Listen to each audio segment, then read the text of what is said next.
Tere! Teate, ajalugu ei peida end alati ainult paksudes raamatutes. Mõnikord on see otse meie nina ees, meie ümber. Ja täna me teemegi just seda.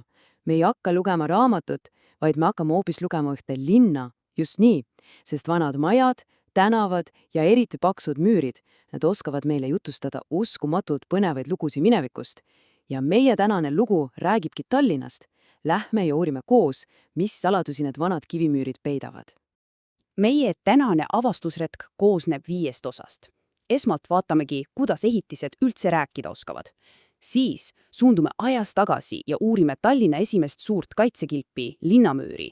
Kolmandaks saame teada, mis suur oht sundis linna ehitama millegi täiesti uut. Seejärel selgub, miks just Tallinn on nii eriline ja miks siin on nii palju vana alles. Ja lõpuks vaatame, kuidas kogu see ajalugu on tegelikult siinsamas meie ümber. Nii et hakkame pihta. Niisiis, esimene peatükk. Ehitised jutustavad lugusid. Kuidas see siis käib? Kujutage ette, et ajaloolane on nagu detektiiv.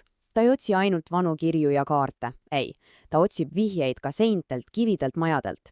Iga vana hoone on nagu pusletükk.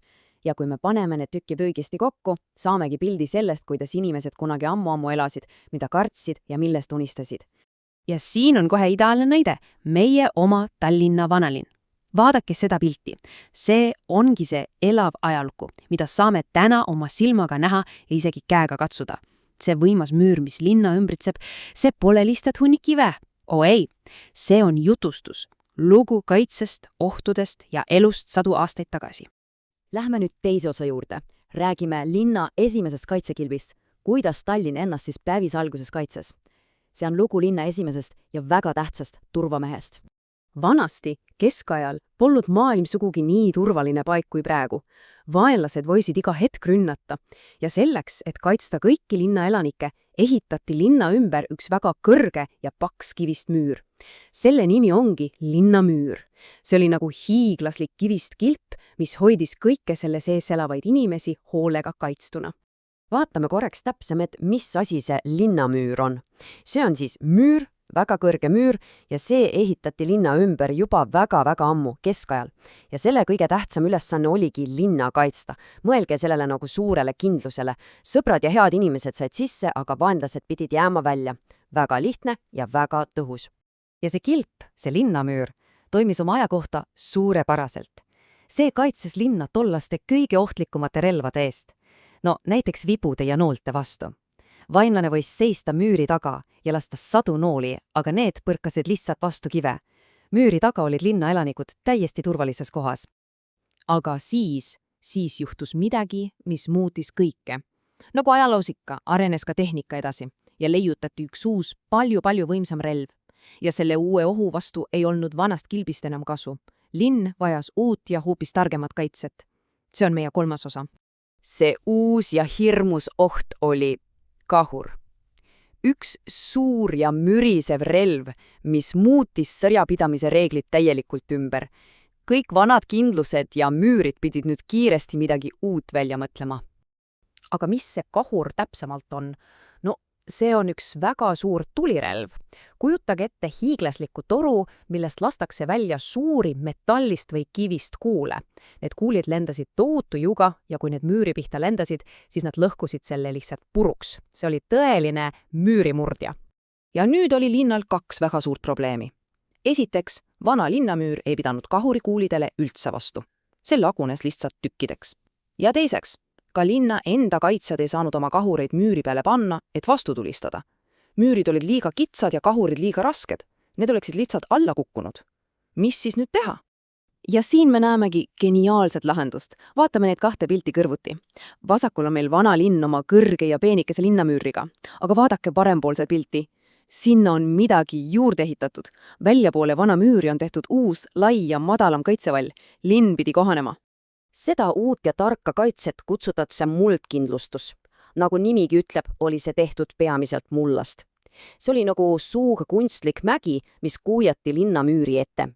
See oli pehme ja paks, nii et kui vaenlase kahurikuul sinna sisse lendas, siis see jägi lihtsalt mulla sisse kinni ega teinud mingit kahju.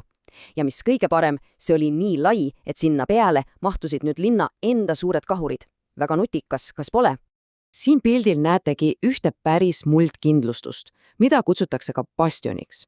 See konkreetne on Narvast, aga täpselt samasugused on olemas ka Tallinnas, näiteks Toompea ümber. Need ongi need uued ja targemad kilbid, mis pidid linna kaitsma uue ohu, kahurite eest. Kõik see viib meid ühe väga huvitava küsimuseni. Me teame, et Tallinnas on need vanad müürid ja uued muldkindlustused alles. Aga miks? Miks on nii, et paljudes teistes suurtes Euroopa linnades neid enam pole, aga meil on? See on meie 4. ja võib-olla kõige põnevam osa. Vaatame näiteks Pariisi. Suur ja kuulus linn laiade tänavatega. Aga kui sa lähed sinna otsima vanu linnamüüre, siis sa peaaegu ei leia neid. Need lammutati lihtsalt maha. Kui ajad muutusid rahulikumaks ja linnad hakkasid kasvama, siis vanad müürid jäid lihtsalt ette. Nende asemele ehitati uusi maju, laiu teid ja ilusaid parke. Nüüd võrdleme otse Pariis ja Tallinn. Pariisis, nagu näeme, lammutati müürid, et teha ruumi uuele ja moodsale linnale. Aga Tallinnas jäeti need alles. Ja nüüd tuleb kõige üllatavam põhjus. Kas te teate, miks?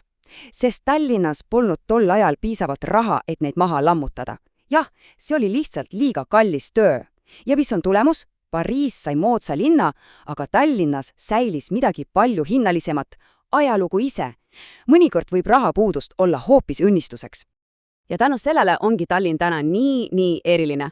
See, mis kunagi tundus vana ja kasutu, on nüüd linna kõige suurem aare ja uhkus. Tallinn ongi nagu üks suur kivist ajalooraamat, mida me saame kõik koos lehitseda ja uurida. Ja kõige tähtsam ongi see, et see ajalugu ei ole kuskil kaugel muuseumis klaasi taga. Ei, see on päriselt siin, meie ümber. Vaatame meie viimases osas, kuidas me seda ise kogeda ja katsuda saame. Sina saad täna ise sellest ajaloost osa saada. Sa võid päriselt kõndida vana linnamüüri peal, täpselt nagu valvurid tegid seda 100 aastaid tagasi. Või veel põnevam, sa võid minna ja uurida neid salapäraseid maa-aluseid käike, mis on bastiorite sees. Ajalugu on elus ja see ootab sind avastama. Aga kuidas me hoiame neid vanu ja väärtuslikke ehitisi, et nad ära ei laguneks? Selleks on olemas üks väga tähtis asi, muinsuskaitse. Mida see tähendab? See tähendabki, et me hoolitseme vanade majade eest, parandame neid ja hoiame neid korras. See on väga oluline töö, sest me teeme seda selleks, et ka tulevased põlved, teie lapsed ja nende lapsed, saaksid seda imelist ajalugu näha ja sellest õppida. Ja nüüd päris lõpetuseks. Esitan teile küsimuse.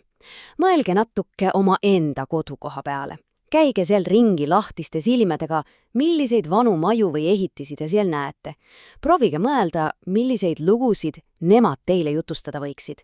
Ajalugu on igal pool meie ümber, tuleb lihtsalt osata kuulata ja märkata. Aitäh, et minuga selle kivise raamatu läbi lugesite. Ilusat avastamist!